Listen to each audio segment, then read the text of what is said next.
સુરત મહાનગરપાલિકાની pre monsoon કામગીરી માત્ર કાગળ પર સામાન્ય એવા વરસાદમાં જ અલગ અલગ જગ્યા પર પાણી ભરાવાની પરિસ્થિતિ ઊભી થઈ છે. ઉત્તરાયણ પોલીસ સ્ટેશનની આસપાસ પાણી ભરાવાની પરિસ્થિતિ. સામાન્ય વરસાદમાં ઉત્તરાયણ પોલીસ સ્ટેશનની આજુબાજુમાં પાણી ભરાયા. પોલીસ સ્ટેશન, આંગણવાડી, તલાટી કમ મંત્રીની ઓફિસ બહાર જ પાણીનો ભરાવો. ગટરની સાફ સફાઈના અભાવના કારણે આ પરિસ્થિતિ ઊભી થઈ હતી. પાણી ભરાતા આંગણવાડીના બાળકોને રજા આપવામાં આવી છે. પોલીસ સ્ટેશનના કર્મચારીઓ કે પછી અરજદારોને પાણીમાંથી પસાર થઈ અને પોલીસ સ્ટેશન જવાનો વારો આવ્યો છે.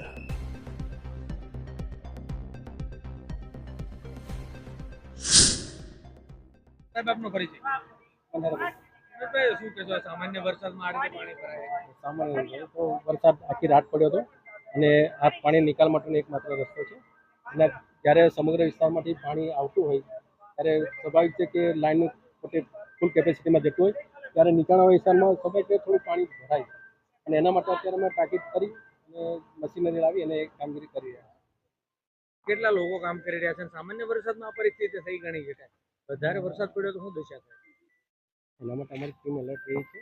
અમે 24 કલાક પણ એલર્ટ રહીએ છીએ. અમારે ડેપો પર પણ માણસો રાખવામાં આવે છે અને અત્યારે અમે લગભગ 60 જેટલા વ્યક્તિઓ કામદારો મશીનરી લાવી અને કામગીરી કરી રહ્યા છે અને ખૂબ ઝડપથી અત્યારે કહેવાય ને ઝડપથી અમે કામગીરી કરીને આ પાણીનો નિકાલ કરીએ.